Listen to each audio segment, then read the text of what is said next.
Hello प्यारो। सो अभी हम लोग बात करेंगे पॉइंटिंग थ्योरम की। तो पॉइंटिंग थ्योरम में क्या होता है कि हम एक बात ये देखते हैं कि जब हमारी इलेक्ट्रोमैग्नेटिक वेव मूव करती है किसी मीडियम में या फ्री स्पेस में, तो हमारे पास एक सवाल आता है कि आखिर ये जो एनर्जी है इसकी डायरेक्शन क्या होगी।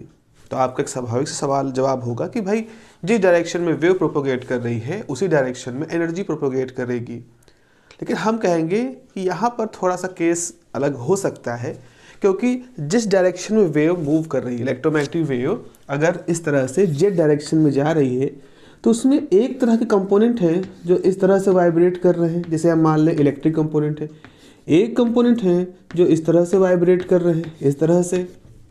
तो अगर जेड डायरेक्शन में वेव जा रही है तो एक वाइब्रेशन एक्स में हो रहे हैं, एक वाइब्रेशन वाई में हो रहे हैं। तो क्या इस केस में भी ऐसा लगता है कि एनर्जी जेड में ही फ्लो हो रही होगी? ओके, नॉर्मली जो मैकेनिकल वेव होती है उसमें क्या होते हैं, मॉलिक्यूल जो हैं वो इस तरह से वाइब्रेट करते हैं। तो अगर वेव इस तरफ जा रही है तो मॉलिक्यूल उसी के अलोंग वाइब्रेट करते हैं। तो यहाँ हम कह सकते हैं हाँ भाई ये मॉलिक्यूल है जो दिख रहे हैं, एनर्जी को लेके आगे बढ़ रहे हैं, मॉलिक्यूल टू मॉलिक्यूल एनर्जी का ट्रांसफर हो रहा है। तो यहाँ तो ऑब्वियस सी बात लगती है कि जिस दिशा में मॉलिक्यूल वाइब्रेट कर रहे हैं उसी दिशा में वेव की एनर्जी भी जा रही है। लेकिन यहाँ पर तो कुछ अलग सा केस दिख रहा है। मोशन हो रहा है जेड डायरेक्शन में, लेकिन जो वाइब्रेशन है जिस वेव जिन कंपोनेंट से मिलकर बनी है, यहाँ मॉलिक्यूल तो नहीं है, यहाँ इलेक्ट्रिकोमैग्नेटिक कंपोनेंट है। तो ये जो कंपोनेंट हैं ये एक एक्स में मूव कर रहा है, एक वाई में मूव कर रहा है। तो क्या ऐसा नहीं हो सकता है कि कहीं एक्स और वाई या उसके प्लेन में कहीं एनर्जी का फ्लो होता हो? तो ये चीज़ हम इस चीज़ को पॉइंटिंग ने प्रूफ किया था सबसे पहली बार एक थ्योरम के थ्रू। और उस थ्योरम के थ्रू उन्होंने एक वेक्टर को रिप्रेजेंट किया, एक वेक्टर को बताया जिसको कि हम पॉइंटिंग वेक्टर कहते हैं। तो पॉइंटिंग थ्योरम असल में उस पॉइंटिंग वेक्टर के डायरेक्शन के साथ जुड़ी हुई थ्योरम है जो एक तरह से कहती है किस डायरेक्शन में वेव का प्रोपोगेशन हो रहा है। आने वाले समय में जब आप इलेक्ट्रोमैग्नेटिक फील्ड थ्योरी पढ़ोगे अपने इंजीनियरिंग कोर्स में, एक डिटेल तरीके से पढ़ोगे, तब आप इसको और डिटेल में पढ़ोगे, इसके थ्योरम को प्रूव करोगे। अभी हम इसका थ्योरम नहीं प्रूव करेंगे, हम उस थ्योरम की जो फाइंडिंग है उसको देखेंगे, उससे कुछ रिजल्ट्स निकालेंगे और फिर उसका इस्तेमाल करते हुए आगे बढ़ेंगे। तो हम लोग यहाँ पर सबसे पहले तो बात करेंगे पॉइंटिंग वेक्टर की। तो पॉइंटिंग ने क्या कहा है, एक ब्रिटिश फिजिसिस्ट रहे हैं, उन्होंने कहा कि आप एक वेक्टर डिफाइन कर सकते हो एस, जो वेक्टर ई क्रॉस एच से रिप्रेजेंट किया जा सकता है। What is the meaning of H? H के बारे में मैंने आपको बताया था कि जो वेक्टर एच होता है this is nothing but B upon mu naught. This is the vector H. तो अगर आपके पास बी वेक्टर आप देखते हो उसको आप म्यू नॉट से डिवाइड कर दोगे तो एच आ जाएगा। बहुत ज़्यादा अभी इसके डिटेल मत जाइए कि what is the physical meaning of H and what is the meaning, what is the inside behind the H. Just hold it, आगे आप सीखोगे। तो इस हिसाब से आपके पास यहाँ एस क्या है, this is the Poynting vector, this is the electric component and this is the magnetic component जो कि दिया गया है इस फॉर्मूले से। तो आपके पास आ जाएगा S is equal to vector E cross B upon mu naught. तो ये जाएगा 1 upon mu naught E cross B. ठीक है, तो ये हो गया। इवन कई किताबों में पॉइंटिंग वेक्टर को हम इस फॉर्मूले से ही रिप्रेजेंट करते हैं। पिछले डेरिवेशन को देखिएगा, आपको क्या मालूम है कि गिवन जो वेक्टर बी होता है ये किसके बराबर होता है, वेक्टर बी बराबर होता है 1 upon C N cross E, vector E. यहाँ एन कैप क्या है, N cap is the direction of propagation, direction of wave. Wave जिस डायरेक्शन में जा रही है उस डायरेक्शन के अलोंग यूनिट वेक्टर है हमारा ये। तो इसको हम इक्वेशन कहते हैं। Suppose this is equation number 1, equation number 2। अब आप क्या करोगे, बाय इक्वेशन 1 एंड 2 आप लिख सकते हो vector S is equal to 1 upon mu naught. उसके बाद फिर आप रखोगे वेक्टर ई क्रॉस बी की जगह पर रखोगे 1 by C N cap cross E this. ठीक है, इस तरह से आपने रख दिया। ओके, सॉल्व करना पड़ेगा इसको। तो यहाँ से आपके पास आ जाएगा vector s is equal to 1/μ0c, इसको एक साथ रख दिया। नाउ ब्रैकेट के अंदर है आपके पास vector E cross n cap cross E, ये आ गया। एक फॉर्मूला आप यहाँ पर देखो, अगर vector A cross B cross C है तो इसका फॉर्मूला ऐसा होता है कि A dot C vector B minus A dot C B A dot B C, इस तरह का एक फॉर्मूला है। ये वेक्टर के रिलेशन से हम यहाँ पर लिख सकते हैं। तो अगर इसको देखो तो इसका मतलब यहाँ पे क्या लिखा जाएगा, वेक्टर S बराबर μ0c, हम यहाँ पर क्या लिखें, ये है A डॉट C यानी A E डॉट E, तो E dot E n cap minus E dot n cap E, ये आ जाएगा। ठीक है, अब आपको मालूम होना चाहिए कि किसी वेक्टर का खुद के साथ जब डॉट प्रोडक्ट होगा तो सीधे आ जाता है ए स्क्वायर। चूँकि क्यों ऐसा होता है, चूँकि उसमें कॉस की वैल्यू 0 होगी। अब वेक्टर है, वेक्टर की डायरेक्शन तो सेम होगी ना। तो अगर हम इसको देखें ऐसे लिखा जा सकता है mod of A cos 0, so this is a that is the A square. तो उस लिहाज से आपके पास आ जाएगा 1/μ0c, इसको लिख देंगे ई स्क्वायर। अब हम ये ब्रैकेट ना लगाएं, ये हो जाएगा और इनटू एन कैप। ओके, ये क्या होगा, ई डॉट एन क्या होगा, तो जरा देखो, ई हमने माना एक्स डायरेक्शन में, एन माना मान लो जेड डायरेक्शन में। जेड डायरेक्शन है, ये एक्स डायरेक्शन है ई, तो दोनों के बीच में एंगल कितना है 90 डिग्री। तो जब आप ई डॉट एन कैप निकालोगे तो ये हो जाएगा mod of E mod of N cap cos 90 degree, that will be the 0, so this will be 0। तो आपके पास सिर्फ ये बचेगा। तो यहाँ से आप लिखोगे vector s is equal to 1/μ0c E square n cap. तो एक चीज़ तो यहाँ पर हम सीधे तौर पर देख सकते हैं कि जो वेक्टर s है इसकी डायरेक्शन, ये तो सब हो गया मैग्नीट्यूड में, ठीक है प्यारो, ये सब तो मैग्नीट्यूड में आ गया। अब बचा n कैप। एन कैप क्या है, N cap is the direction of propagation of wave. इसका मतलब है एस अगर ऐसे वेक्टर को रिप्रेजेंट कर रहा है जो कि इलेक्ट्रोमैग्नेटिक वेव की एनर्जी के फ्लो को दिखा रहा है, तो एनर्जी इलेक्ट्रोमैग्नेटिक एनर्जी का फ्लो जिस वेक्टर से दिख रहा है वो फ्लो किसके अलॉन्ग है, एन कैप के। सो यानी कि एन कैप जो है this is the direction of S and S is what, S represented the direction of flow of electromagnetic energy.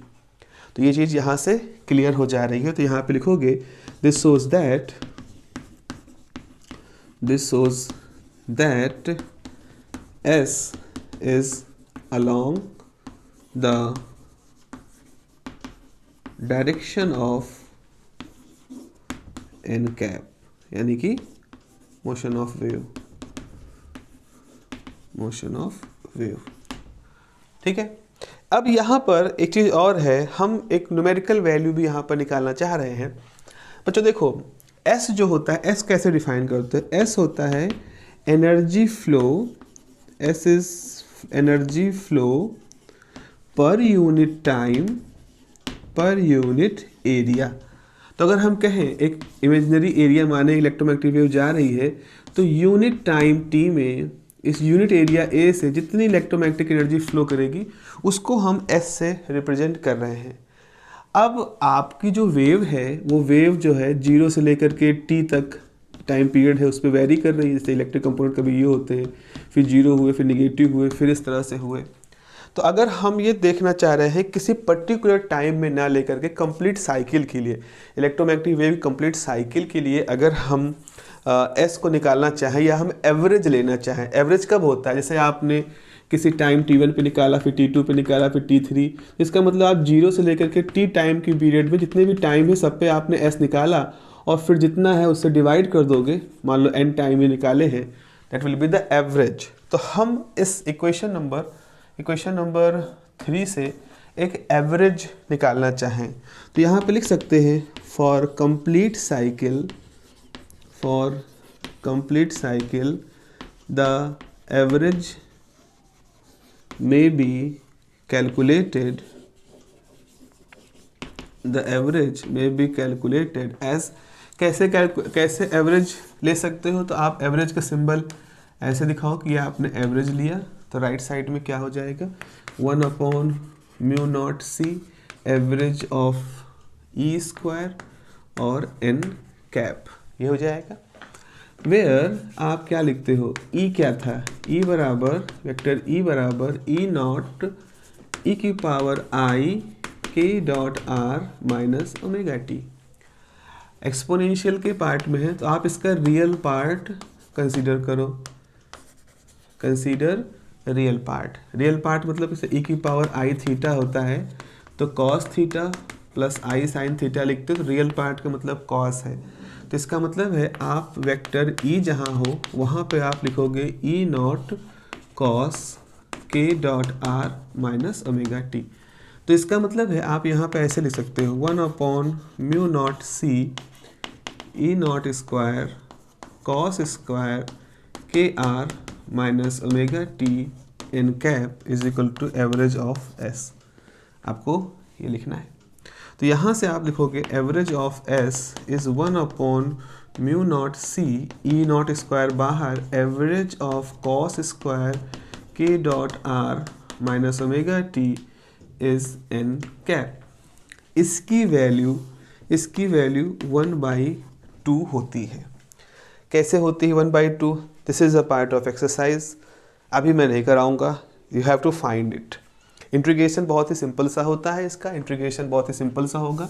एक क्लू दे दें आपको, तो आपको इस कॉस, जैसे कॉस का फैक्टर है कोई टी के ऊपर, तो डी टी है, 0 to t पर आप इसको अगर इंटीग्रेट करना चाहें, एवरेज निकालें और इधर 1/t कर दें, तो आप कॉस 0 से लेकर टी तक जितने अलग अलग टी पे वेरिएशन उसको निकालो, उसको टी से डिवाइड कर दो, तो ये आपको कॉस स्क्वायर है ना, तो कॉस स्क्वायर का एवरेज निकल आएगा।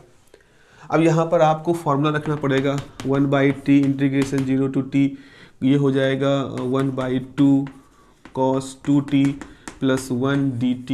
देन अब जब आप इसको सॉल्व करोगे then you will find the half. तो एक बार करके देखिएगा, हाफ आएगा। ना आ पाए आपसे तो एक बार बताइएगा, कमेंट में आप मुझे भेजिएगा, then I will try to solve it in the next video. मतलब हर चीज़ स्पून फीडिंग वाली नहीं होनी चाहिए, you have to rigorous something, you need to some kind of rigorness. Okay, so ये क्या हो जाएगा, यहाँ से हम लिख सकते हैं S is 1/μ0c E naught square by 2 N cap. This is a good formula. आगे इसको कैसे और सॉल्व कर सकते हैं देखिए।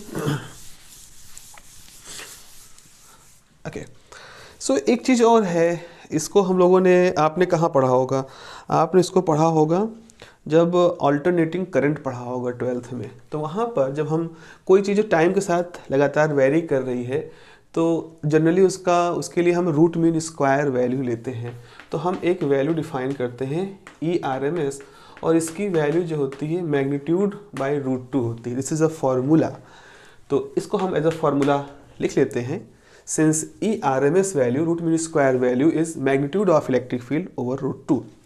तो इसका मतलब इसे क्या लिखा जा सकता है, इसको लिखा जा सकता है, ये आप लिख सकते हो 1/μc ई नॉट बाई √2 का whole square N cap.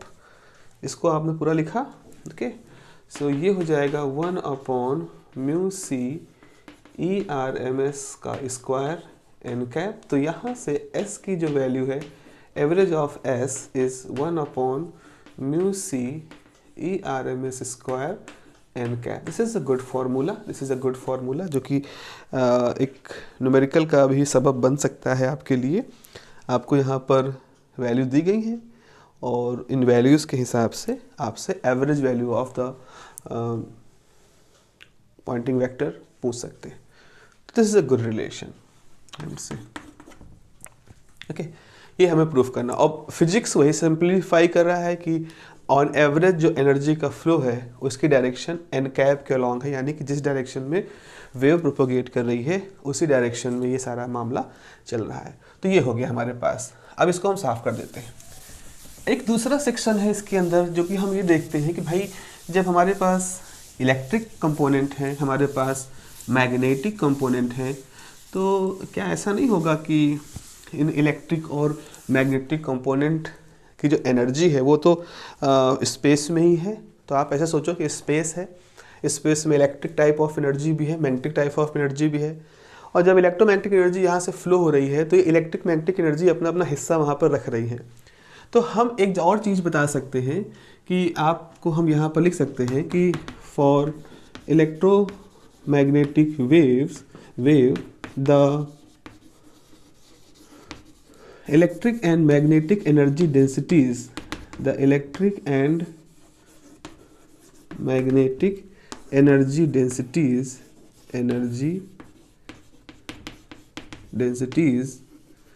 may written as, अब आप लिख सकते हो यहाँ पर electric energy density is half epsilon E square और magnetic energy density is half mu naught h square. This is the formula.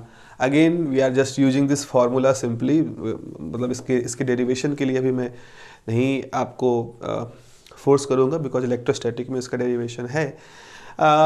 इसको कुछ आप ऐसे देखो, ये फार्मूला आपको कुछ मिलता जुलता दिख रहा होगा, मतलब मिलता जुलता इन सेंस जैसे आप लिखते हो काइनेटिक एनर्जी, तो ये होता है half M V square. Okay, जरा सा इससे मैच करने की कोशिश करो। m इज़ वॉट, जिस ऑब्जेक्ट को आप मूव करता हुआ देख रहे हो उसकी जो इंट्रिंसिक प्रॉपर्टी है उसका मास है। You can say relativistic velocity नहीं है तो मास फिक्स होता है, तो this is a kind of fix quantity if we are not going to the relativistic regime. तो जैसे ये मीडियम है तो मीडियम फ्री स्पेस है, वो एक तरह से फिक्स है, तो उसके लिए उसकी जो प्रॉपर्टी है इंट्रिंसिक प्रॉपर्टी, उसकी परमिटिविटी जो कि उसके इलेक्ट्रिकल रिस्पॉन्स को शो करती है वो यहाँ पर है। जैसे ये है m वैसे है epsilon. v can be a variable, v change हो सकता है, वेलोसिटी चेंज हो सकती है, बढ़ सकती है, घट सकती है। ऐसे ही इलेक्ट्रिक, जो कि इलेक्ट्रिक कंपोनेंट वेरी कर रहे हैं, हमने बताया था आपको इस तरह से इलेक्ट्रिक कंपोनेंट है डायरेक्शन ऑफ प्रोपोगेशन में, इस तरह से इलेक्ट्रिक कंपोनेंट जो होते हैं वो वेरी करते हैं, और इस तरह से मैग्नेटिक कंपोनेंट भी वेरी करते हैं। तो यहाँ पर भी ये वेरिएबल है, यहाँ पर भी वेरिएबल है। तो जैसे यहाँ फॉर्मूला है half is number, this is सब intrinsic property of the material जो कि हमारे जिसको हम टारगेट कर रहे हैं, जैसे हमारा ऑब्जेक्ट इसका मास, वैसे जिस मीडियम की बात कर रहे हैं जिसमें कि ये एनर्जी डेंसिटी एग्जिस्ट कर रही है उसकी प्रॉपर्टी एप्सिलॉन। जैसे यहाँ एक वेरिएबल क्वांटिटी है v, यहाँ एक वेरिएबल क्वांटिटी है e। ऐसे ही मैग्नेटिक कंपोनेंट में magnetic property of the medium, magnetic the variable terms h। सो आप देखो कि मोटे मोटे तौर पर जो एनर्जी का जो फार्मूला है, जैसे ये फार्मूला होता है काइनेटिक एनर्जी का, somehow वी कैन से कि ये ऐसे ही मैग्नेटिक एनर्जी डेंसिटी है और ये इलेक्ट्रिक एनर्जी डेंसिटी है, मैग्नेटिक एनर्जी डेंसिटी। डेंसिटी हम कह रहे हैं मतलब ये वो एनर्जी है जो पर यूनिट वॉल्यूम में है, क्योंकि फ्री स्पेस तो एक्सटेंडेड इनफाइनाइट तक है, तो आपको ये चीज़ें उसके अंदर एक पर्टिकुलर वॉल्यूम के अंदर बतानी है। तो इस तरह से हम ये दो फार्मूले लेकर के आते हैं। ओके, तो अब क्या कर सकते हो आप यहाँ पर थोड़ा सा, अब टोटल एनर्जी क्या होगा, सो टोटल एनर्जी डेंसिटी क्या होगा, total energy density U is equal to um plus ue। So U is half epsilon e square half mu naught h square. अच्छा, एक चीज़ और है, since h is what, h is 1 mu epsilon vector h is n cross e, ये होता है, ये formula होता है। तो यहाँ से देखो इसको लिख सकते हो h is 1 mu naught c होता है, mu naught c, this is mod n mod e sine 90 degree some unit e cap, तो that is 1 mu naught C, इसका यूनिट वेक्टर 1, ये E sine 91 E cap H, तो इसका magnitude निकालोगे तो जाएगा h is equal to 1 upon mu naught C mod of E is 1, तो ये अल्टीमेटली ये आ जाएगा। सो h की वैल्यू हो जाएगी 1 upon mu naught C time e। Okay, this is the value. तो इसको हम क्या करेंगे, इसको हम यहाँ रख देते हैं। तो सपोज़ 1 2 ले, इसको 1 ले लेते हैं, इसको हम 2 ले लेते हैं। सो आप लिखोगे hence U total energy density is half time epsilon naught E square plus half time mu naught time E upon mu naught C का होल स्क्वायर। आपने कुछ नहीं रख किया, h की जगह पे ये वैल्यू रख दी। Okay, so U is half epsilon E square plus half mu naught, this is E square mu naught square c square. ये तो ऐसे वैसे रहेगा, half epsilon naught E square, this is half E square upon, ये cancel हो जाएगा तो mu naught time c square, ये आ गया। एक चीज़, जब हम लोगों ने वेव इक्वेशन डिराइव की थी इलेक्ट्रोमैग्नेटिक वेव के लिए, तो वहाँ हमने कंपेयर किया था और आपको एक टर्म दिखाया था, ये लिख दे कि C is equal to 1 upon under root mu naught epsilon naught, तो इसका मतलब C square is equal to 1 upon mu naught epsilon naught, ये एक टर्म देखा था। तो यहाँ रख दो इसको, तो जाएगा half epsilon E square plus half E square mu not 1 upon mu naught epsilon naught, ये कैंसिल हो गया, ये ऊपर जाएगा। So half epsilon not E square plus half epsilon naught E square is U, so U is epsilon naught E square. This is another very important relation, पूछता जाता है आपसे एग्ज़ाम में, आपके एंड सेमेस्टर एग्ज़ाम में, आपके जो भी एग्ज़ाम होगा उसमें, कि show that for electromagnetic wave the total energy density is equal to epsilon naught time E square. Just prove this. तो आप इस फॉर्मूले से इसको प्रूव कर सकते हैं। आई होप आपको ये पूरा चीज़ें समझ में आ रहे होंगे। They are just very simple straightforward logic हैं, कहीं कोई कॉम्प्लिकेटेड इंटीग्रेशन नहीं, कोई लाप्लास फूरियर ऐसा कोई ट्रांसफॉर्म नहीं, it is straight forward calculation. थोड़ा सा आपको असुविधा हो सकती है इन फार्मूले में, but I am not very sure, may be शायद 12th क्लास में इस तरह की एनर्जी डेंसिटी का रिलेशन है, I am not very sure, because मैं बहुत डायरेक्ट उस कोर्स के साथ जुड़ा नहीं हूँ लंबे समय से, बट ग्रेजुएशन में तो ये हम लोग पढ़ाते हैं बच्चों को। अच्छा, अब ये हो गया, तो एनर्जी डेंसिटी जो है वो इस फॉर्मूले से है। अगेन जैसे कि हमने पिछली बार कहा था कि अगर हम एवरेज निकालना चाहें तो आप लिखोगे the average of above relation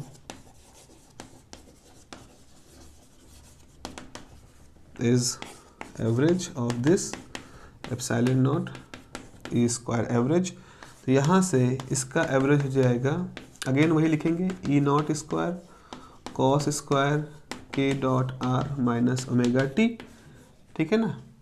तो ये हो जाएगा epsilon naught E naught square cos square k dot r minus omega t, इसका एवरेज। तो इसका एवरेज कितना आएगा, तो average of U is equal to epsilon E naught square 1/2। तो इसको हम फिर वही लिख सकते हैं जैसा कि यहाँ वो ई नॉट बाई रूट 2 था, तो ये पूरा क्या हो जाएगा, E R M S square, तो epsilon naught E R M S square.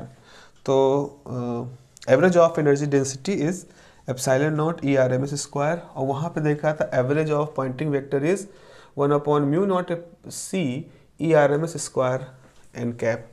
तो ये एक टर्म है और ये एक टर्म हमने ऑलरेडी प्रूव कर रखा था। ऐसा करते हैं चूँकि इसमें से कुछ टर्म तो हमें कॉमन दिख रहा है ना, ये आर एम एस वगैरह की वैल्यू जो होती है वो हमें यहाँ पर कॉमन दिख रही है। तो अगर ये कॉमन दिख रही है तो चलो ऐसा करते हैं, इनका रेशियो ले लेते हैं। तो हम यहाँ पर और क्या कह सकते हैं, लेट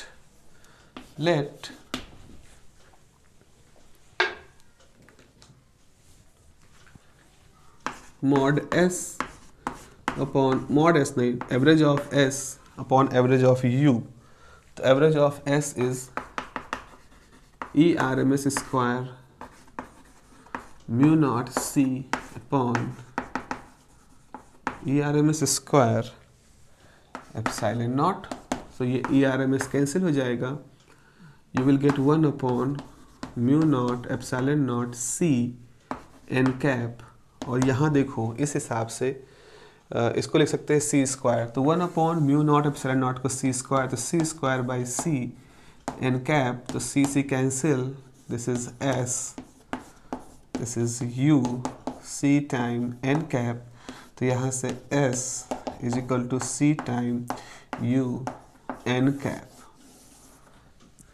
ओके, यहाँ हम क्या लिख सकते हैं, इसका मतलब है कि S is what is the energy flux, electromagnetic energy flux. Flux की परिभाषा क्या है, the amount of quantity flowing per unit time through a unit area, flux is equal to velocity of light multiplied by average energy flux is velocity divided by average energy density. This is another extremely important relation, how the energy density, total energy density, the velocity of light and the pointing average of pointing vector, ये सब आपस में कैसे related है। तो ये है वो फॉर्मूला, और ये फॉर्मूला भी आपसे पूछा जाता है। देखो इलेक्ट्रोमैग्नेटिक थ्योरी के बारे में आपको सुनने को मिलेगा कि इलेक्ट्रोमैग्नेटिक थ्योरी बड़ी टफ है। क्यों टफ है? टफ वो लोग कह रहे हैं जिनको गणित से समस्या है, जिनको मैथ से प्रॉब्लम है। And math is something which is a kind of, एक तरह का वरदान है वो हम साइंस की फील्ड में काम करने वाले लोगों के लिए, कि चलो कम से कम कोई तरीका तो है जिससे कि हम इन डीप थॉट्स को, इन डीप कॉन्सेप्ट्स को एक्सप्लोर कर सकते हैं। अगर आपको ये लग रहा है कि आप कुछ थ्योरेटिकली कुछ कर ले जाएं without using math, this is the wrong approach, this is completely wrong approach. You have to make your comfortability, आपको अपना कंफर्ट मैथ के साथ बढ़ाना पड़ेगा। एक बार आपने अगर मैथमेटिक्स के साथ अपना कंफर्ट बढ़ा लिया, देन आपको ये पूरी फील्ड, आपको पूरा कैरियर बहुत ही कंफर्टेबल लगेगा। तो अगर आपको लग रहा है कि बहुत सारी मैं मैथ करा रहा हूँ, इतनी सारी अननेसेसरी मैथ क्यों करा रहा हूँ, I am just trying to explore the things in the most beautiful way. ये सारा कॉन्सेप्ट, सारा कुछ जितना भी आप पढ़ रहे हो, ये सबसे खूबसूरत तरीके से आपके सामने तब आता है जब आप उसकी मैथमेटिक्स को एक्सप्लोर करते हो। द मोर एलेबोरेटेड मैथड्स आप जैसे उस पर अप्लाई करना शुरू करते हो, बहुत ही खूबसूरत तरीके से लॉजिक इंटरलिंक्ड आपके सामने दिखाई पड़ते हैं। तो जिनको ये इंटरलिंक दिखाई नहीं पड़ता, उनके लिए चीज़ें रटना है, ये करना है, वो करना है, no no no no, you need not to do anything. और ये भी जाने रहो, जो एक्सपर्ट्स हैं वो ये सबको जानते हैं और वो इस ब्यूटी को समझते हैं, और कोई भी जब इस ब्यूटी को उनको बताता है तो वो उसको अप्रिशिएट करते हैं। तो आप इंटरव्यू में जाओगे, आप किसी ऐसे पैनल पे जाओगे जहां आप अपने आप को रखोगे कि no I am the please मुझे जज करो फॉर दिस जॉब और anything, people will try to find कि whether you know the beauty और नॉट, यानी whether you know the things, deeply जानते हो कि नहीं। और कोई भी थिंग, कोई भी कॉन्सेप्ट आप डीपली तभी जानोगे when you know the mathematics behind it. तो try to explore the mathematics as much as possible. मैं अपनी पूरी तरह से प्रयास करूंगा जितना मैथमेटिकली चीज़ों को समझा सकूं। देखो कोई मुझे बहुत पॉपुलर किस्म का इंसान नहीं बनना है कि मैं आपके लिए पॉपुलर बहुत किस्म का बनूं कि बहुत सारा वो, मतलब that is not the ultimate aim. मुझे बस इतना करना है कि जो चीज़ें जैसी हैं वो ऐसी बताई जाएं। सिर्फ पॉपुलर होने के लिए हम डेफिनेशन लिखा दें, लैंग्वेज लिखा दें, ये गवाही नहीं देता मेरा ज़मीर। मुझे चीज़ों को उस तरह से बताना है आपको जिस तरह से वो हैं और जिस तरह से दुनिया देखती है। एक एक्सपर्ट इस तरह से चीज़ों को देखता है और ऐसे ही जवाब वो आपसे सुनना चाहता है as a potential candidate. So if you want to make yourself, एक आपको अच्छा कैंडिडेट बनाना चाहते हो भविष्य के लिए, तो थोड़ा सा इन डिफ़िकल्ट रीजन में उतरो, इन ग्रे जोन में उतरो, कि थोड़ा सा अपने आप को डिस्कम्फर्ट में डालो और चीज़ों को सीखो, and then just explore the कैसे पूरा काम करता है। Okay, so this is all about this particular section. अगला जो सेक्शन हम लोग कंप्लीट करेंगे, मेरे ख्याल से इतना आधे घंटे के अंदर की वीडियो के लिए इतना मैथमेटिक्स बहुत है। अगला जो हमारा सेक्शन होगा उसमें हम मैक्सवेल्स इक्वेशन को एक्सप्लोर करेंगे कि मैक्सवेल्स इक्वेशन किस तरह से काम करती हैं, कहाँ पर मैक्सवेल इक्वेशन किस तरह से काम करती है किसी मीडियम के अंदर। फ्री स्पेस के लिए तुमने देखा, लेकिन इलेक्ट्रोमैग्नेटिक वेव हमेशा फ्री स्पेस में तो चलती नहीं है। एक समय ऐसा आता है कि जब वो किसी मीडियम में उतरती है, वो पानी के अंदर जाती है, वो कांच के अंदर जाती हैं। तो जब वो कांच के अंदर, पानी के अंदर या ऐसे किसी मीडियम में एंटर करती हैं, तो उनकी इक्वेशंस कैसे हम कंट्रोल कर सकते हैं। हम कंडक्टर के अंदर इलेक्ट्रोमैग्नेटिक वेव कैसे देख सकते हैं। हम किसी ऐसे मीडियम जो कि नॉन कंडक्टिंग मीडियम है, डाइलेक्ट्रिक है, नॉट सो गुड कंडक्टर है, उसके अंदर इलेक्ट्रोमैग्नेटिक वेव अगर मूव करती है तो कैसे उसको हम देख सकते हैं। यहाँ से हमें स्किन डेप्थ की कॉन्सेप्ट आएगा, और वो हमारा इस टॉपिक का, इस यूनिट का आखिरी टॉपिक होगा, जहाँ पर हम स्किन डेप्थ पे जाएंगे। तो स्किन डेप्थ के लिए सबसे पहले हमें मैक्सवेल्स इक्वेशन को पढ़ना होगा किसी मीडियम के लिए, जनरल मीडियम के लिए। फिर हम उसको पढ़ेंगे कंडक्टर के लिए, फिर उसमें एटेन्यूएशन कांस्टेंट निकालेंगे, फिर हम उस एटेन्यूएशन कांस्टेंट की वैल्यू देखेंगे, फिर स्किन डेप्थ निकालेंगे। तो प्रोबेबली नेक्स्ट 2 लेक्चर्स जो होंगे हमारे वो इस सेक्शन में होंगे। Then we will finish the unit number 1। Unit number 1 का न्यूमेरिकल मुझे कंप्लीट कराना है, वो भी मैं आपके लिए जल्दी से जल्दी कंप्लीट करा दूंगा। ठीक है, तब तक के लिए चलिए बने रहिए। जो भी आपके कमेंट हैं, जो भी आपने सीखा है, या आपकी कोई भी क्वेरी हो, आप मुझे बिल्कुल बेझिझक कमेंट करिए। I will try to answer the comment. कोई ऐसा क्वेश्चन जिसको मुझे आता है मैं ज़रूर कमेंट करता हूँ, और जो मुझे भी नहीं आता, जिसके बारे में मुझे भी आइडिया नहीं होता, तो फिर उसके बारे में कुछ कहने का मुझे भी कोई मतलब नहीं लगता है। ठीक है, चलिए फिर मिलते हैं अगली क्लास में। Till then take care, have a nice day, bye bye.